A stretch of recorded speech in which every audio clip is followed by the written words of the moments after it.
At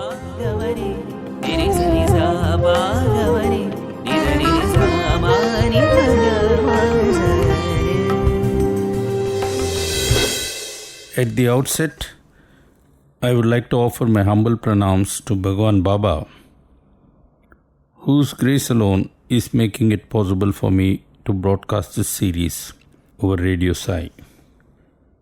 Loving Sai Ram and greetings from Prashanthi Nilayam. We are now approaching the end of the Kishkinda Kanda, and if you recall, in my last narration, I came up to the point where Angada's party searching for Sita in the southern sector had drawn a complete blank even after doing their best for 1 full month, which was the stipulated time limit. There was then a meeting of sorts to figure out what should be their next move, during which Hanuman suggested that the entire party must go back to Kishkinda immediately, humbly report to Sugriva the failure of their mission, and leave it to Sugriva to decide how he would punish them. In his heart of hearts, Angada fully understood what Hanuman was saying. However, disturbed as he was by the lack of success, he could not think clearly. Trying his best to hide his confusion, Angada replied, "I am aware that all of you hold Sugriva in high esteem. At the same time, I have to express my own personal reservations. Firstly, you must not forget that Sugriva related to the wife of his elder brother as a husband, rather than venerating her verily as his mother, as the scriptures demand. While you might condone this lapse, I cannot ever overlook this grave moral failure. Secondly, much is being made of the obligations Sugriva owes to Rama and all that. However, a careful examination of recent events clearly shows that despite the pledge made with the fire as the witness, it was really the mortal fear of punishment that Lakshmana would mete out to him that finally spurred Sugriva into action and organized the search parties, of which we are one. I have undergone a lot of trauma in recent years. First, my father was absent for a long time, during which period I had to see my uncle rule without any authority and take my mother for his wife. Then my father came back only to be killed, after which I have had to start a new life altogether. Subsequently, I was sent out on a sacred duty for and on behalf of Rama. But alas, that also appears to have ended in a miserable failure. I am totally exhausted in mind and absolutely worn out in body. I could do with plenty of rest, and it seems to me that death which offers eternal rest is the best option for me." So saying, Angada collapsed on the grass and wept like a lost child. It was clear to all the Vanaras gathered that despite being the best search team, the failure to find Sita combined with considerable overshoot of the stipulated deadline had drained everyone's spirit completely, leaving them totally clueless about what to do next. At this stage, there emerged from one of the many caves in the Vindhya mountains a huge vulture named Sampati. He was the brother of late Jatayu.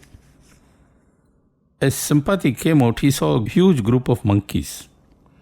Starving as he was for food, Sampati said to himself somewhat loudly, "Many of these monkeys look weak and dispirited.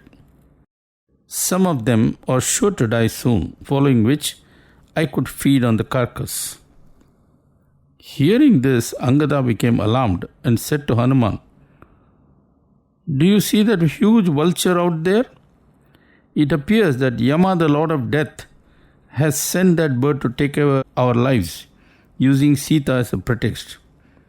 Here we are feeling depressed about the lack of success in the mission entrusted to us by Sugriva on behalf of Rama. And while sitting here and lamenting our failure, we have become sitting ducks for this huge vulture. What a cruel game fate is playing with us. Hanuman, all beings endeavor to please Rama, each in their own way. Remember Jatayu, that brave bird who gave up his life while trying to protect Sita? We too have tried to render good service to Rama, but luck is not on our side. Everyone is suffering. Rama is suffering, Sita is suffering, Lakshmana is suffering, Bharata is suffering, Jatayu paid the highest price for fighting a demon, and right now we too are suffering. It's all because of Kaikeyi, that evil wife of Dasaratha. Although Angada was speaking to Hanuman, all the Vanaras heard him and became even more depressed. That was when Sampati asked loudly, "Who is the one who is speaking about the death of Jatayu, my dear brother? Jatayu lived in Janasthana. How come he was attacked and killed by an ogre there? I am shocked to hear that he is no more. In fact, I have not heard my brother's name for a long while, and the first time I hear it, it is in connection with his death. I want to know all about it. Who are you? But first, please help me to come down from this height. My wings have been scorched by the sun, and I cannot fly." Even though Sampati identified himself, the Vanaras did not trust him, having heard the vulture say that he planned to eat them all. Nevertheless, Angada decided to help Sampati come down to the ground from the great height he was in. And having done so, Angada identified himself as the son of Vali, the elder brother of Sugriva.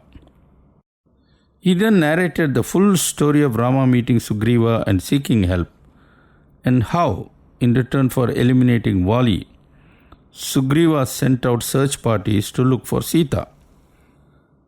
Angada then concluded, "We who make up the southern party have searched long and hard throughout this Vindhya region and have not seen any trace of Sita, even though we have exceeded the allotted time limit. Right now, we are discussing what we ought to do next. If we go back and report failure, Sugriva would become very angry, and possibly Rama also. Should that happen, all of us are doomed." Sampati responded, "I am very sorry to hear your sad tale. Let me first tell you something about how I happen to be in this pitiable state.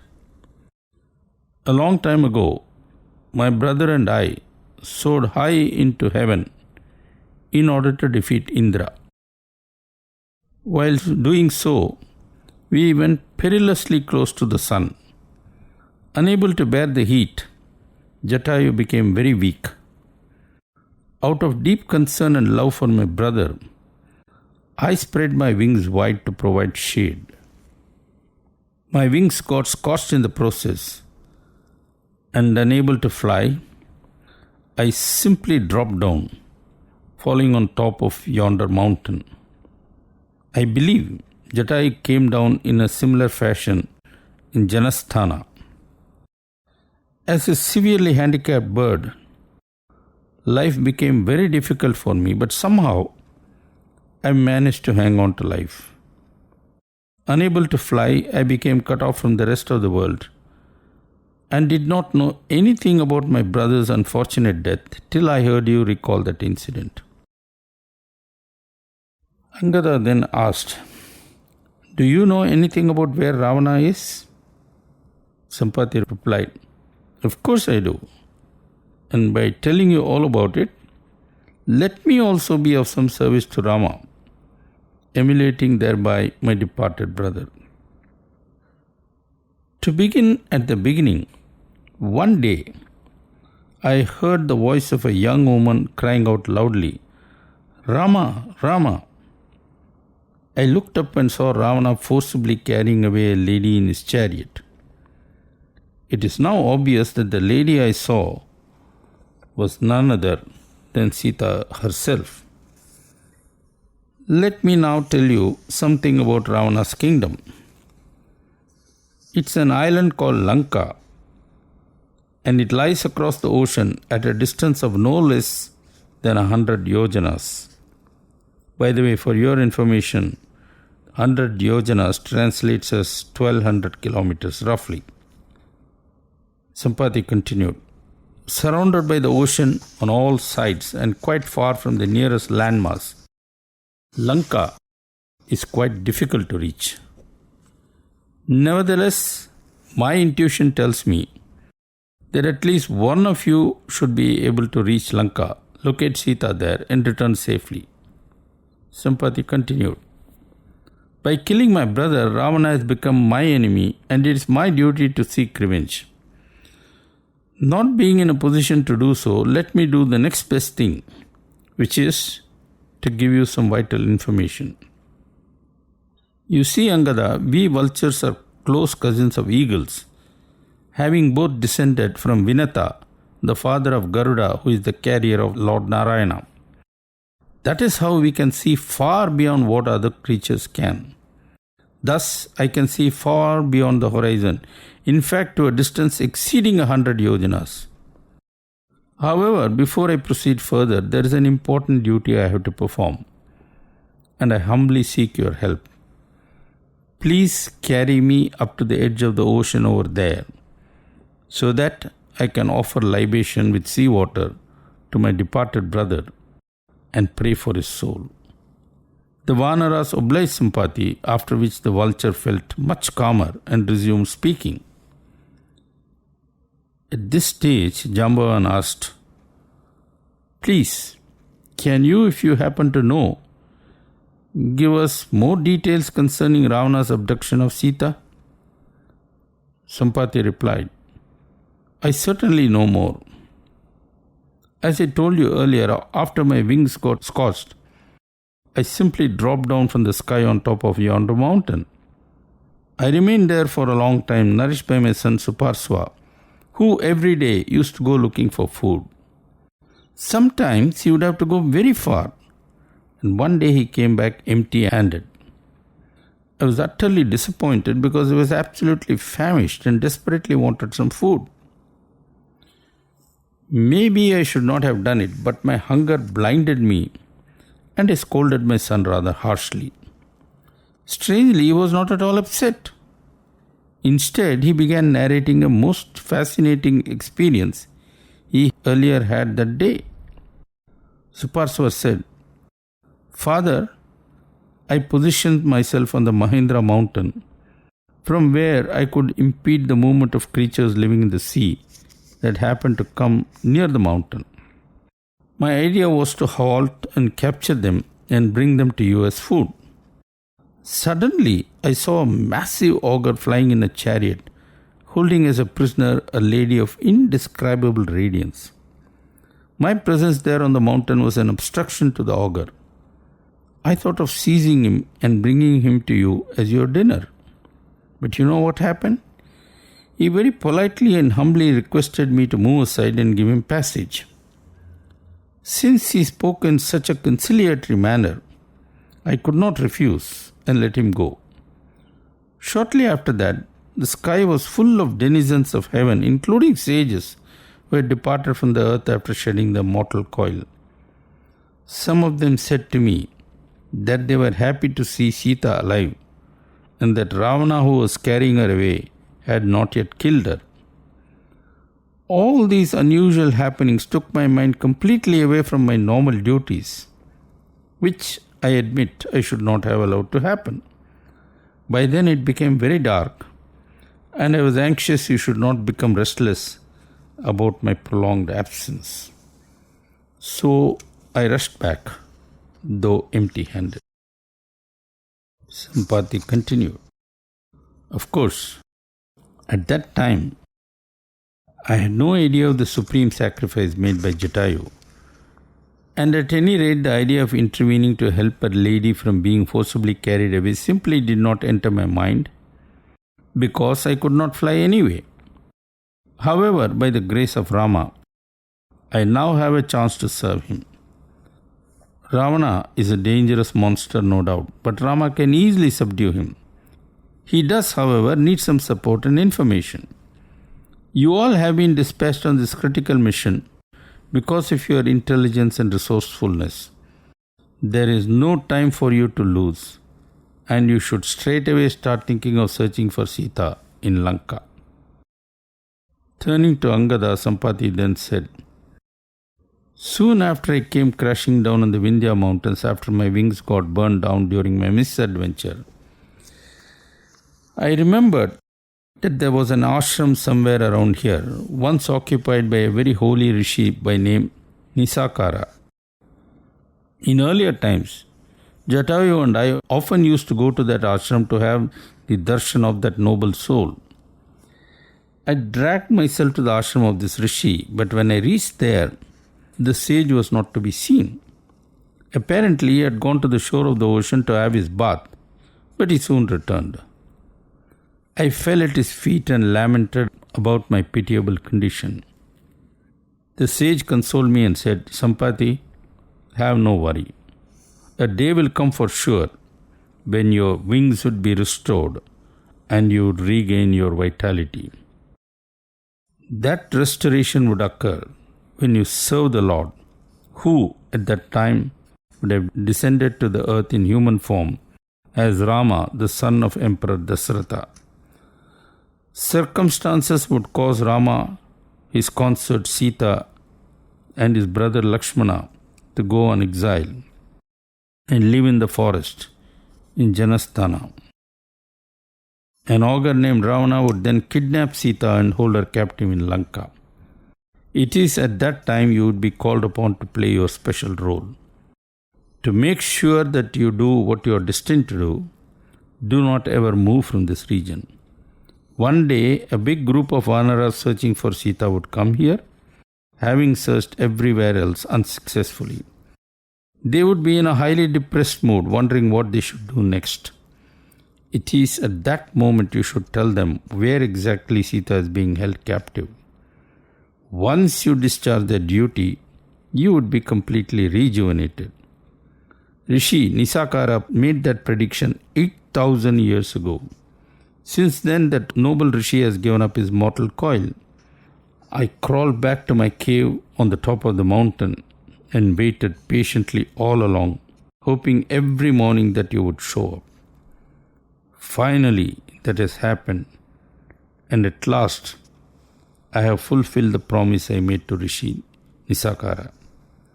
Just as Sampati finished speaking, a brand new pair of wings miraculously appeared on his body to the accompaniment of wild cheering by the Vanaras. Greatly uplifted, Sampati flew away after wishing the Vanaras all success. For their part, the Vanaras too felt highly exhilarated since they now knew where exactly they must search. Since Lanka lay across the ocean, it was evident they must head for the seashore. And that trek they began at an auspicious time called Abhijit, since ventures commenced during that period were believed to be always crowned with success. Light becoming visible at the end of the tunnel, Angada resumed his positive role. After active consultations, he then addressed the entire group. Here we are at the edge of the ocean, while Ravana and Sita are away on the other side at a distance of about 100 yojanas. By any reckoning, that's a very long distance. The question before us is whether there is anyone in our party capable of jumping across such a vast expanse of sea. If there is anyone, please speak up. All he got by way of a reply was silence. Deciding to make one more try, Angada observed, "It seems to me that everyone has forgotten the amazing power and capabilities they have been endowed with. Once again I ask you, which of you can leap across the ocean?" This time there was some response, and one by one many of the Vanaras came forward to state how far he could leap. Getting the ball rolling, Gaja said, "I can jump as far as 10 yojanas." While Gavaska, who followed, said, "My limit is 20 yojanas." The submissions went on slowly, but no one was as yet claiming that he could jump all the way to Lanka. Jambavan then intervened and remarked, "Angada, there was a time when some of us elders could have done it, but presently we are all old." Responding to Jambavan, Angada said with utmost respect, "I fully understand what you are saying. As a matter of fact, though very much younger compared to you, I cannot do what you once could. Right now, I can jump over to Lanka, but in that process, I would be so drained of my energy that I doubt if I could return. And returning is important, for we must bring back news to Rama and Sugriva." Deeply touched, Jambavan responded, "O Prince, you grossly underestimate your abilities. I know for a fact that you can not only jump over a much longer distance but also return. That, however, is totally beside the point. You are our team leader, and it's totally inappropriate for the leader himself to go on an errand. That is a task he must assign to someone else, while he stays back and directs operations as required. Thus, the question of your going across the ocean in search of Sita simply does not arise. Our job is to support and serve you, and not make you do the job which you are supposed to order us to do. I am confident that under your stewardship, some way can be found to accomplish what has to be done next." While greatly moved by the inspiring and encouraging words spoken by the elderly and wise Jambavan, Angada, still unable to come up with a solution, submitted back to the noble bear. "Respected one, it looks as if there is an impasse, and I look to you for advice. Please tell me what I should do." To this, Jambavan replied, "Young prince, have no anxiety, for I am now going to make a strong and personal appeal to one who can and would definitely achieve this mission." Turning to Hanuman, Jambavan said, "O Maruti, while all of us have been speaking and saying various things, I notice you have remained silent throughout.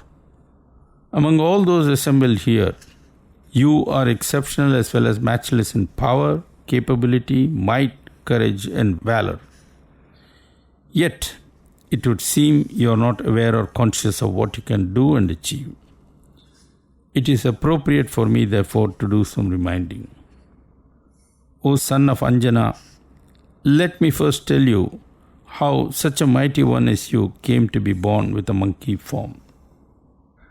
To start with, your mother was not a monkey. Rather, she was a celestial damsel of exceptional beauty named Punjikasthala, born as the result of a curse of a rishi as the daughter of a pious monkey chief named Kunjara. That was when she got to be named Anjana. You are the son of Anjana and the wind god Vayu. That is why you are a Vanara. While you were still a child, you once saw the rising sun. Mistaking it to be a fruit, you leaped high into the heavens to reach out for it. Indeed, so mighty was your jump that, taking objection, the sun repulsed you. Undaunted, you jumped again, a move that angered Indra so much that he hurled his mighty thunderbolt, which immediately sent you crashing to the earth, dashing you against a mountain peak. That impact fractured the left side of your chin, and it is as a result of that injury you earned the name Hanuman, meaning the one with a broken or defective chin. Indra's action and the injury caused to you angered your father Vayu to such an extent that he totally ceased to function. That is to say, there was absolutely no wind in all the three worlds. Greatly alarmed, Brahma himself came forward to pacify your father, and that resulted in Brahma granting you the boon of being invincible, meaning that no one can defeat you in battle. Further, you would never die, since even death cannot conquer you. Son of Vayu, You alone can go as far as your father can, which means that you alone amongst all of us can accomplish the task of crossing the ocean and searching for Sita in faraway Lanka. None of us can do that job, even if we wanted to. You are the chosen one, and the time has come for you to rise to the occasion. Jambavan paused and slowly looked around. Clearly, he had struck a vital chord, for suddenly the mood of gloom and despondency that gripped the Vanaras earlier had now disappeared. Instead, the entire group appeared charged, totally electrified, full of enthusiasm and raring to go. As for Hanuman, awakened to his true potential, he immediately increased his size to gigantic proportions, as if sending a signal that he was ready to move mountains if needed. A divine aura enveloped his huge form, radiating not only the glory of his virtue and devotion, but also his extraordinary might, valor, courage, and tenacity. Gazing at Hanuman with their jaws dropping, the Vanaras without exception stood in awe, feeling that through Hanuman, the Lord was revealing that he himself was going to take the next momentous step in his divine drama that had now reached an interesting stage. As if preparing himself, Hanuman first yawned and then stretched himself, rather like a mighty lion would after awakening from a long slumber. He then said, "I am grateful to our venerable and most respected Jambavan for reminding me of my roots and innate capabilities that come to me from my father Vayu, the wind god. Right now, I am so charged that were I to plunge into the ocean and move the waters apart like a swimmer would, it would send huge tidal waves that would submerge the highest mountain on earth. I can rend the earth, crush mountains, and travel to the sun and back any number of times without feeling the slightest exertion, nor being burned by its heat. My dear Vanaras, I say to all of you without exception, by Rama's grace, we have reached a momentous point in our mission. There is now no looking back and conjuring up grim scenarios about facing the future. Nothing lies ahead except victory, and of that all can be sure." Feeling mighty pleased that he had activated the sleeping giant, Jambavan responded, "O noble and most virtuous Hanuman, what can I say, except that you make us all so proud. In one instant you have brought light where earlier there was nothing but the gloom of deep despondency. When you go on your mission, you would not only carry the good wishes of all of us, but also the blessings of all rishis and above all the priceless grace of Rama. Go forth and come back soon crowned with success, while all of us wait for you here." Bowing deeply to Jambavan by way of offering his respectful salutations, Hanuman then said to the entire group, "Very shortly, I am going to take a mighty leap from the Mahendra mountain yonder. The reaction to the thrust I shall exert on the mountain during my takeoff would be indescribable, and it is advisable that all of you watch from a safe distance. Assuming an even bigger form, I shall then soar into the sky, scatter the clouds, shake the mountains, and even drive the sea in places. Reason tells me that I shall succeed in my mission to locate Sita, and my heart concurs."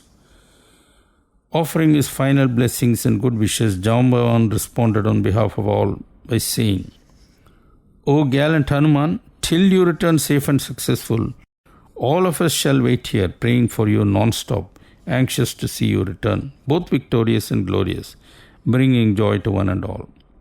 May God be with you all the way, every single moment." Expressing his gratitude for the good wishes and blessings, Hanuman reminded all the Vanaras one more time that they should remain far and at safe distance while he flew off towards Lanka. Slowly and taking measured steps, Hanuman then made his way to the Mahendra mountain ahead of him. Thus ends the Kishkinda Kandam, the fourth of the 6 Kandams of Valmiki's Ramayana, setting the stage for the Sundara Kandam, which is a celebration of Hanuman's amazing devotion and exemplary service. Before I sign off, allow me to make one point. I have over the years broadcast many CDs over Radio Sai, but amongst them all, this is the one into which I have put in a tremendous amount of work, energy and preparation. And yet, week after week, there is hardly any response whatsoever from the listeners, of whom I am sure there must be many in many different lands. Feedback is a very critical aspect of radio broadcasts. In a normal talk, the speaker faces the audience and can, just by seeing, gauge whether he is communicating with the audience or losing it and adjust accordingly. In this case, since you and I are totally separated, I have no means of knowing whether I am at all getting through to you or not, unless I receive some feedback. Thus, without feedback, I may be doing something that is wasting your time as well as mine. More than anything else, I would be guilty of wasting Radio Sai's precious time, which really belongs to listeners. So, please would you be so kind as to take a few minutes off and write to us? All of us here connected with program production would be immensely grateful. Thanks for that in anticipation. And that's all I have for this week. God bless and Jai Sai Ram. With much love and reverence, I offer this talk to our beloved Swami, who is the source of everything, including the inspiration to prepare the series.